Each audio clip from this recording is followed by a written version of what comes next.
Yes, as I said, today I am going to present is a better word, I think, lives and works of three sociologists whom I personally know. From two of them, I had classes. They were my professors, Mübeccel Kıray'a and Şerif Mardin. And Nermin Abadan Unat'a, I worked with her in various places. I have been together with her in various conferences. And also, we were together members of executive committee of Social Sciences Association. So I know her also, although not as much as Mübeccel Kıray'a and Şerif Mardin. I know her too. She is among the three. She's alive.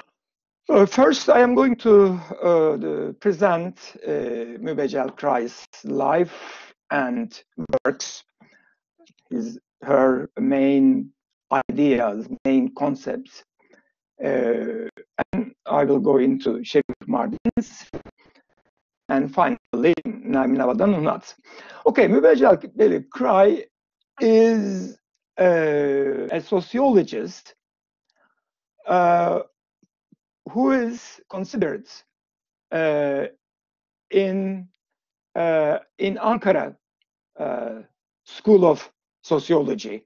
As you remember, there is an Istanbul School of Sociology founded by Ziya Gökalp, and Prince Bahattin and Fındıkoğlu, Ülken, and all that, and an Ankara School in Ankara University, Faculty of Languages, History, and Geography. Now, Mübeccel Kıray'a was a student there when Niyazi Berkes and Behice Boran and Muzaffer Şerif, the founder of social psychology in America, who migrated there. She was a student there and doing an undergraduate student, and then eventually a graduate student. And she had her PhD before those professors were sacked from that faculty. And we will discuss that when we were discussing lives of Niyazi Berkes and Behice Boran. Now,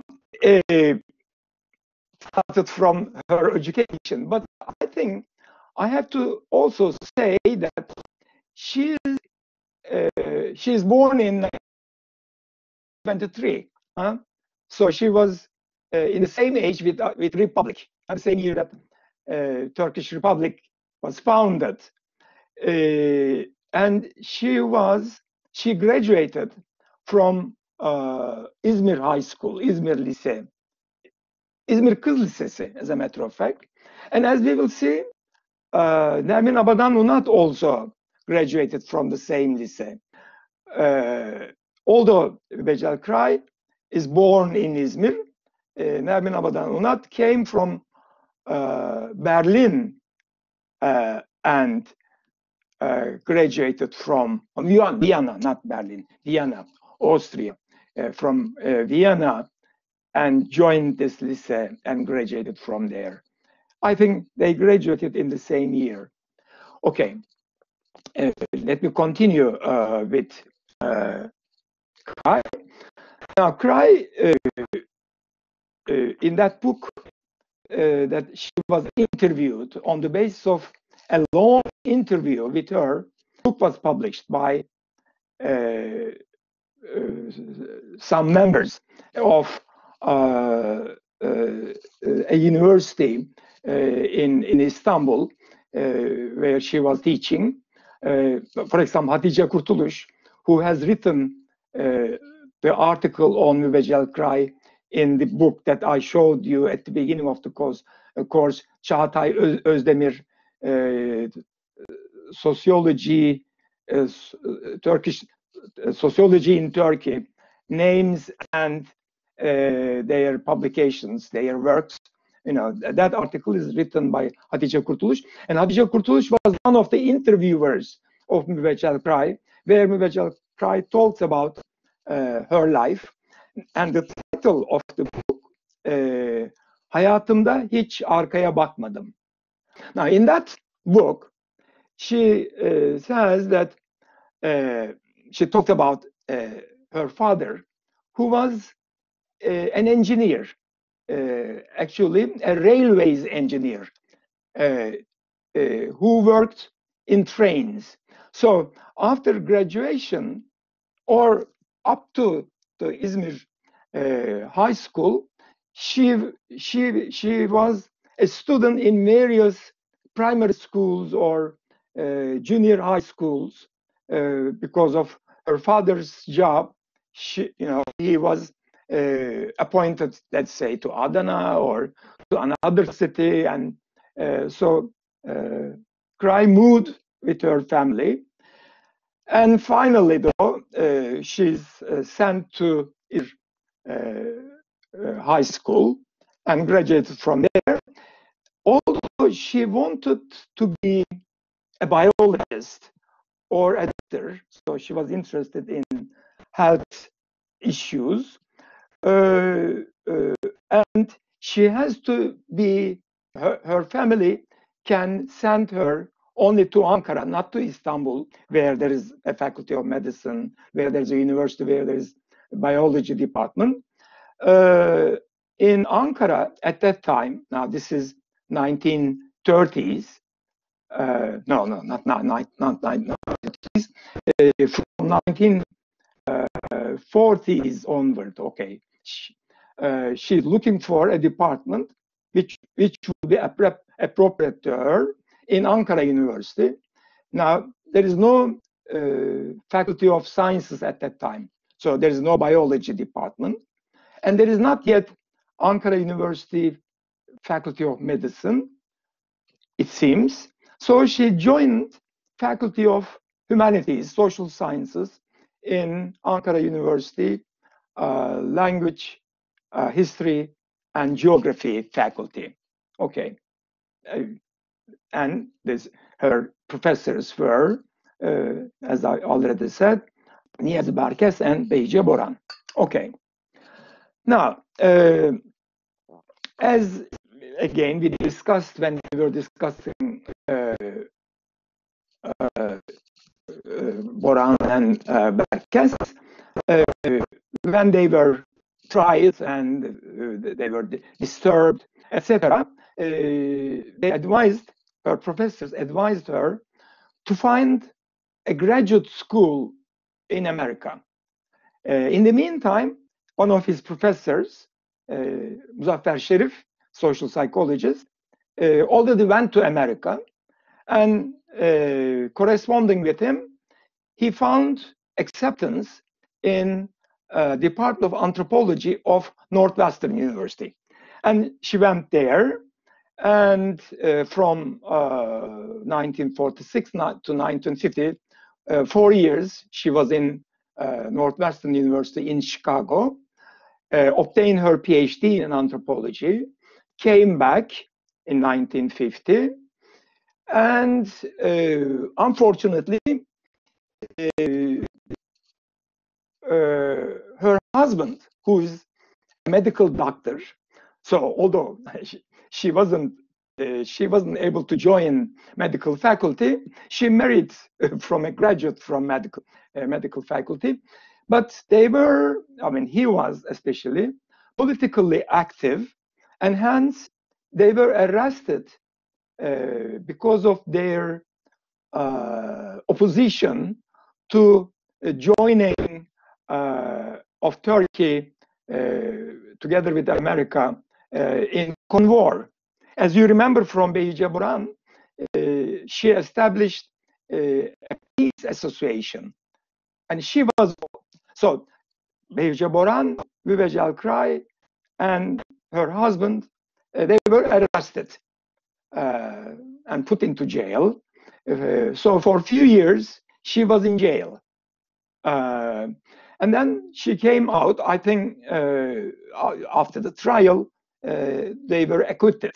But until the trial, they were there. As you remember, also in another trial, when they were in Faculty of Languages, History, and Geography, as you remember, they were also given to the court.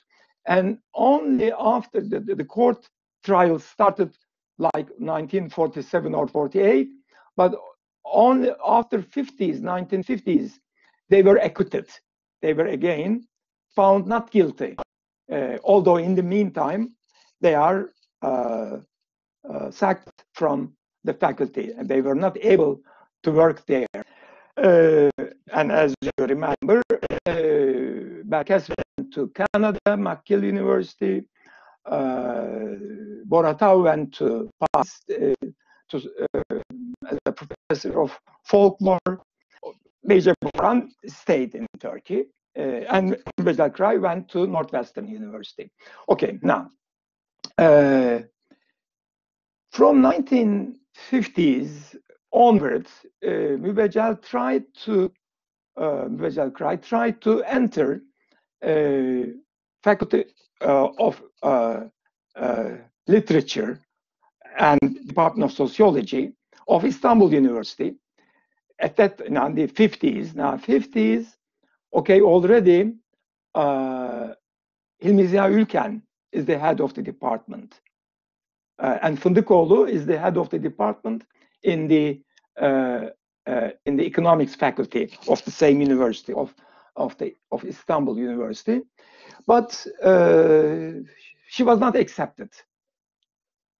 But in the meantime, she was doing some secretarial work, and she has 2 PhDs, one in sociology and one in anthropology, but she wasn't accepted into Department of Sociology, the only Department of Sociology in 50s in Istanbul. So she was working.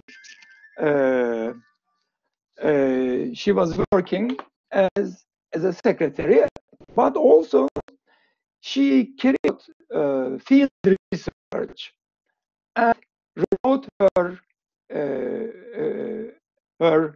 associate professorship thesis and obtained it in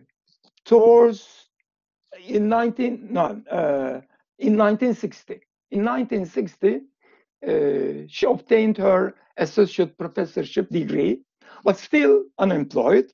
But in that time, there was already a Department of Social Sciences in Middle East Technical University.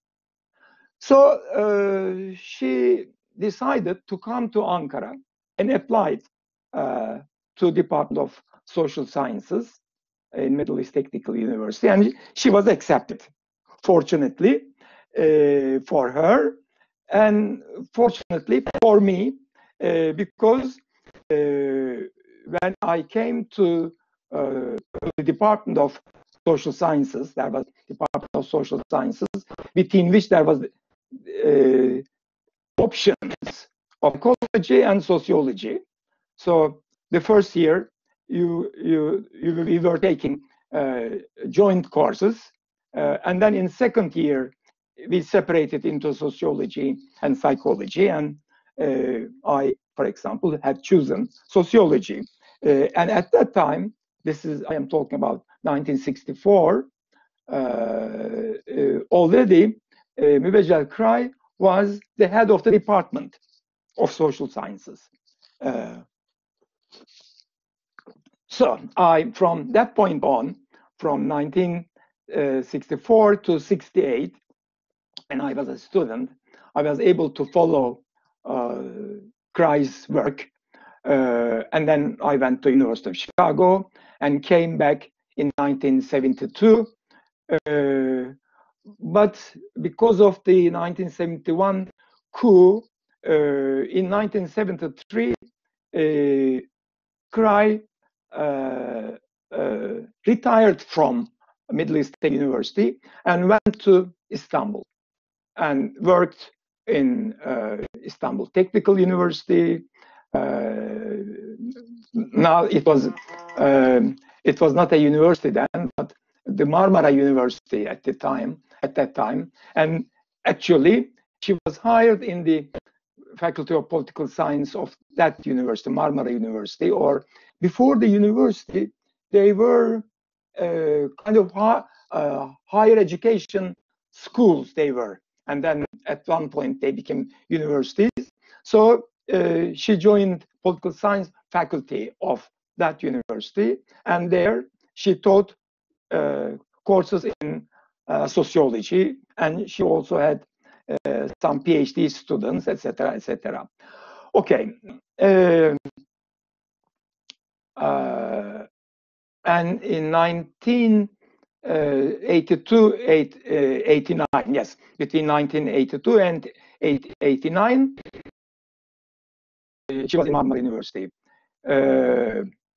Okay, now I think this is enough about her life, education, and work life.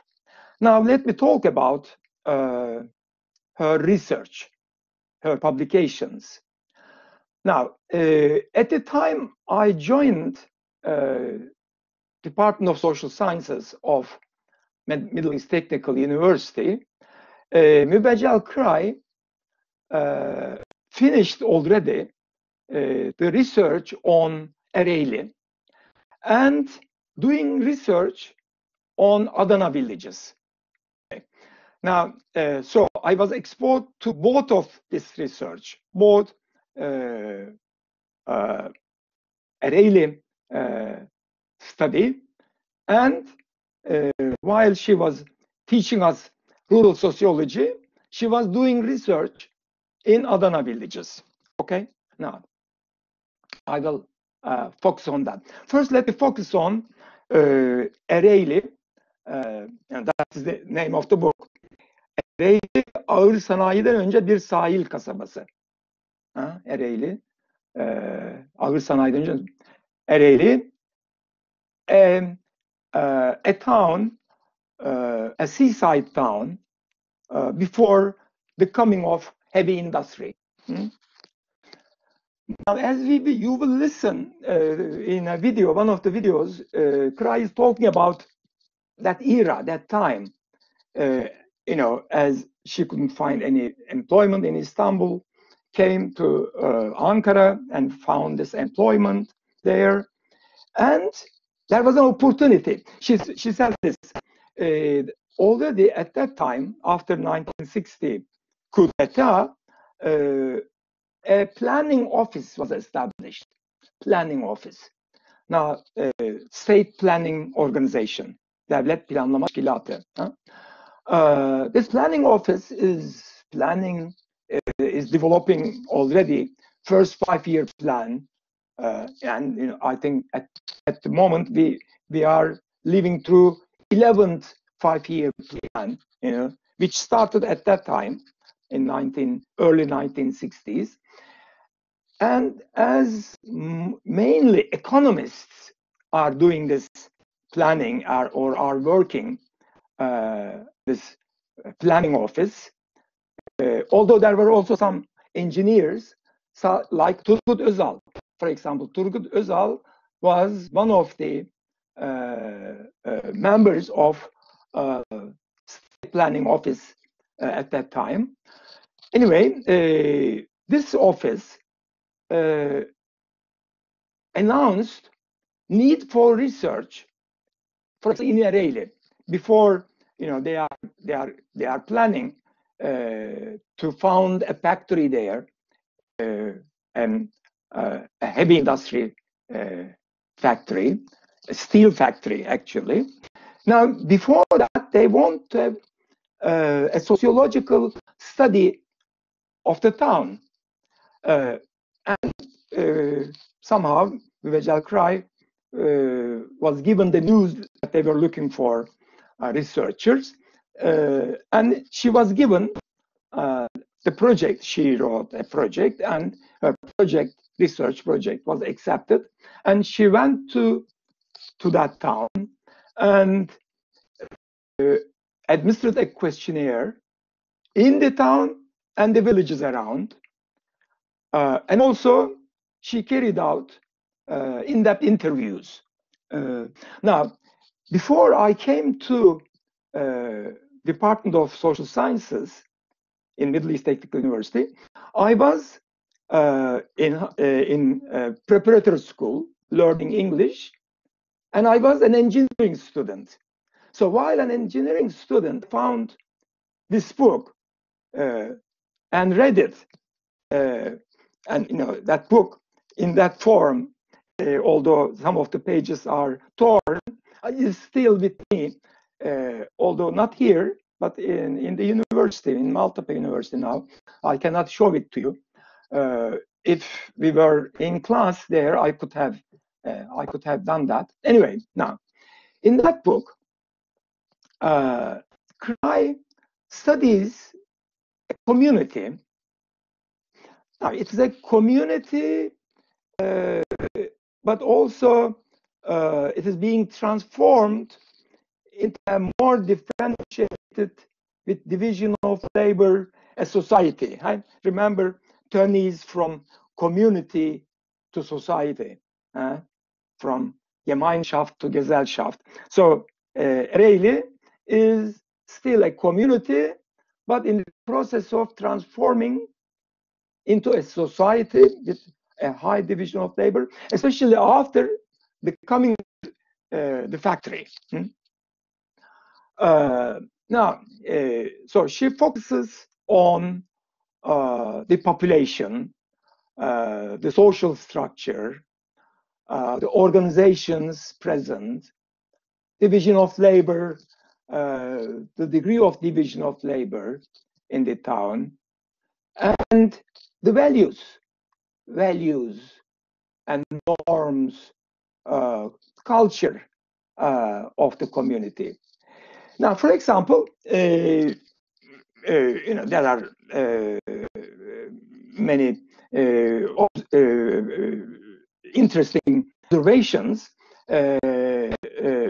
but one of the things that when I read it as a pre-sociology student, when I read it, I remember, for example, still, she asked this question: what is the size of a match?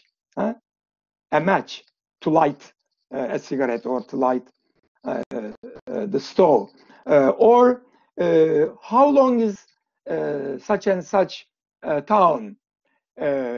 Actually, these questions were borrowed from Muzaffer Şerif. Muzaffer Şerif also, during 40s, did a similar study, and in order to assess degree of modernization of town, she asked, Muzaffer Şerif, asked similar questions. Mübeccel Kıray'a also. Now, the point was, what proportion of population is using pre-modern measures, like so much, it takes from morning you start, and when it is noon you are there, or it is 30 kilometers, 40 kilometers, whatever, are they using metric measures or pre-modern measures that they were already using? So metric, or in terms of time, again, in terms of time, are they telling about the time in terms of movement of sun, or in terms of how many hours, how many minutes even, etc. This was one. Another one, in this book, Mübeccel Kıray focused on an institution, actually, or a relationship, a social relationship between two classes or two population groups. One was the merchants and the other was peasants. And she called that merchant-peasant relationship. Now, merchant-peasant relationship was an example of a transitional institution, a buffer institution, Kıray called it, buffer institution, tampon kurum. In Turkish, tampon kurum, buffer institution. Now, in a more advanced modern city, peasants, farmers, they would be farmers, when they come to the city, they will go to the institutions in the city, like banks or hospitals or schools or whatever, and have their official business or economic business or financial business, whatever, two by two, the institution and the farmer. But at that time, in 1960s, 61, 62, in this town, peasants, when they come to town, they were buying everything. First, they were buying everything from a merchant store, and also they were asking the merchant to arrange their appointment with a lawyer, or if they brought their son or daughter to go to school, with the school principal, etc.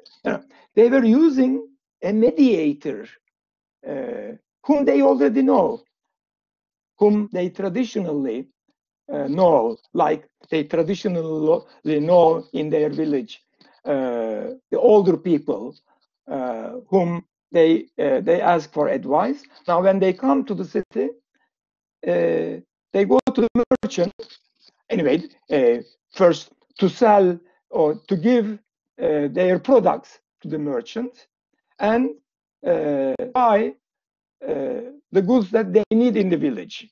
And usually this relationship is credit on credit. They don't pay it at that point.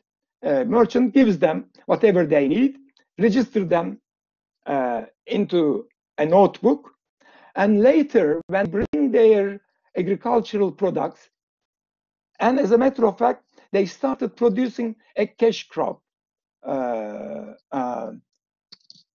rosemary. No, rosemary, not. What is çilek? Çilek. They started producing çilek. What is çilek? Rosemary. I think rosemary. It's correct, isn't it? Are you looking for it? Huh?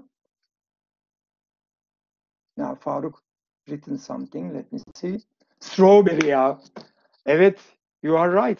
Strawberry. Peki rosemary neydi? Anyway, thank you.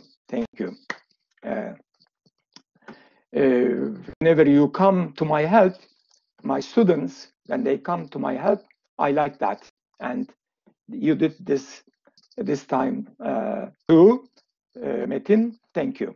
Okay, now strawberry. They were producing strawberry as well, in addition to other agricultural products.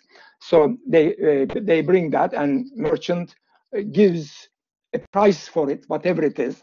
And it is all under the control of everything is under the control of the merchant.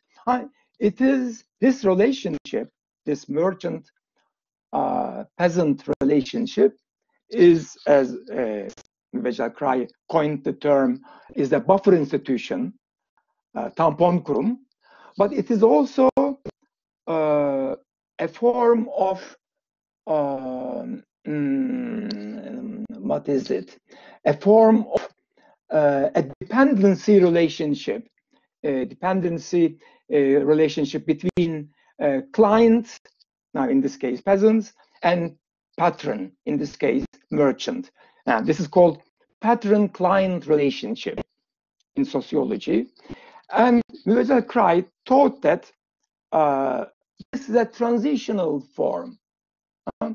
It will, in 10 or 20 years after heavy industry, there will be a more rational social organization, and there will be a more anonymous relationships rather than a patron-client relationship as they are already in this, as in this case. Now I will go Kıray's other research and other books, but before I go, in 1980s, Kıray repeated this research in Ereğli with some of her students from Marmara University, from a sociologist from Boğaziçi University. But Kıray did not publish anything from this second research. Now, I put already an article on Mübeccel Kıray''s sociology, etc., etc. Here down, you can see that it is titled Modernization in Turkey and Conceptualization of Modernities and Mübeccel Kıray''s Sociology, something like that. You can read that article. In that article, there's a subsection where I discuss about this, why Kıray did not publish anything from this second research. Now, there are several things, you know, she says herself, the analysis, you know, the data being coded and put into SPSS for analysis was not good. The people who helped her were not skillful enough to give her good cross tabulations like she did when she was doing all that questionnaires. She did that annually. Actually, her husband, the doctor, helped her too. Okay, together they made their cross tabulations in that book, in 1964 book, Ereğli, before the heavy industry.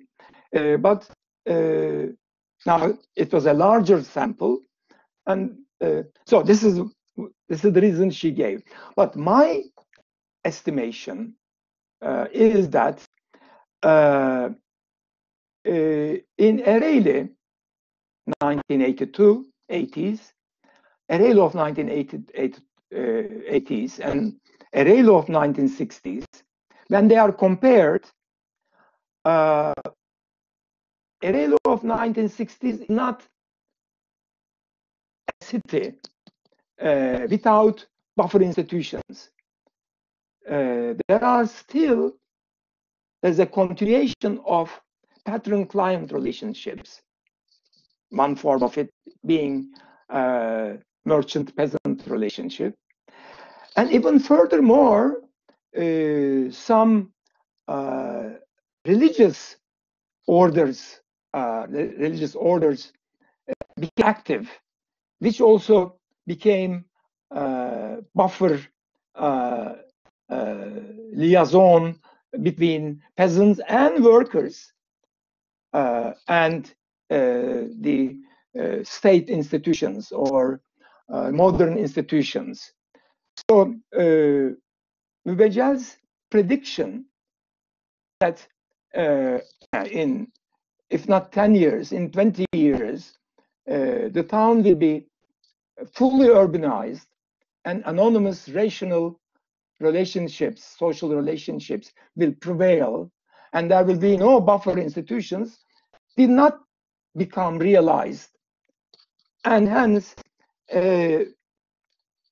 she couldn't write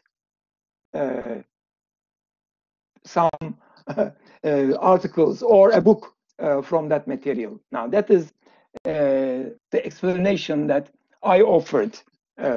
When you read it, you will see that. Okay, now let me continue. The second work that she was carrying out, together with actually an economist from Holland. They were doing this research in Adana. John Hindering. John Hindering was the other researcher from Holland.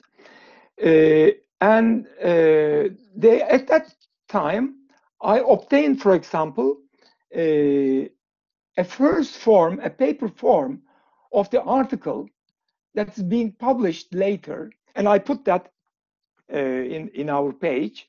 It is, the title of the article is called Interdependencies Between Agroeconomic Development and Social Change, colon, a comparative study conducted in Çukurova region of southern Turkey.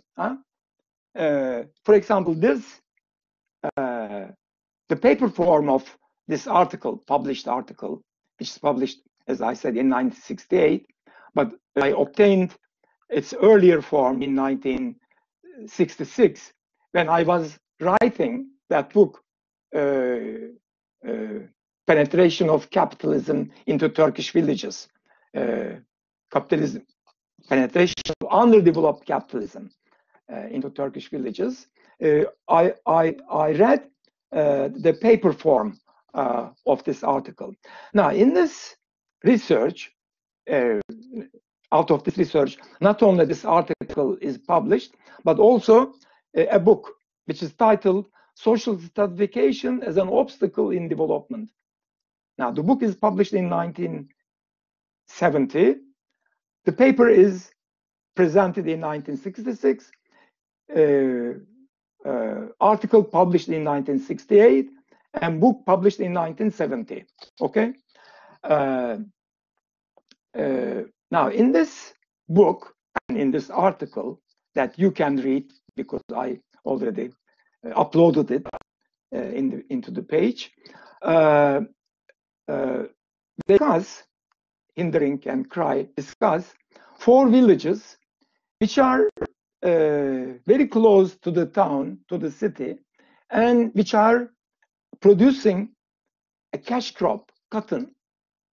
2 villages, actually, 2 villages in Adana plain, irrigated plain where production of cotton is possible, and these 2 villages are producing cotton, and 2 villages which are further removed from town, from Adana and from towns of Adana. One is relatively relatively closer, and peasants are already in the process of producing some goods for the market. But one is a closed village, a pre-modern village. Now, in the article, as well as in the book, Kray and Hindering are talking,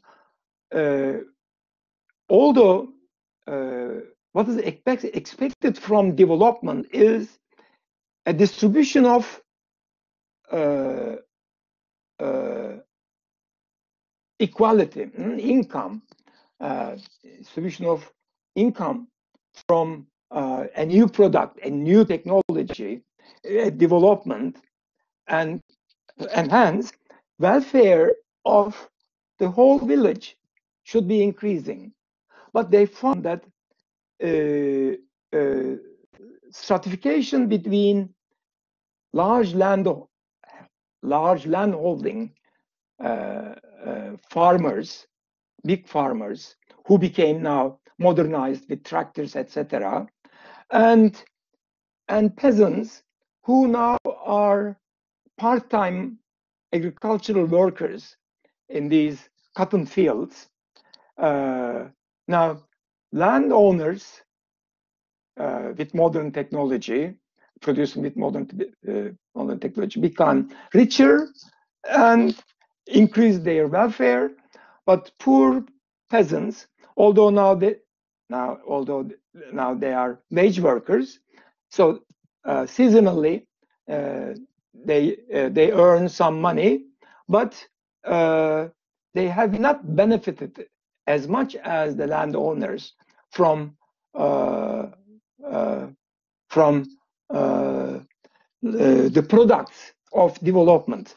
So it could have been more equitable, if not equal. It could be equitable. That was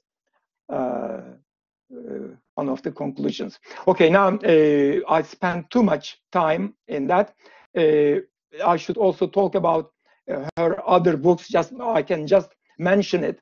For example, there is this book somewhere here about Izmir as unorganized city.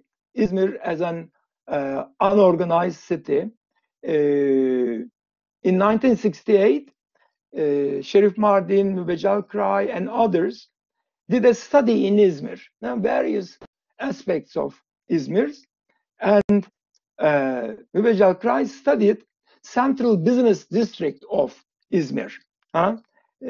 She studied urbanization and how urban structure of Izmir and how the central business district is organized, but not rationally organized with a developed division of labor.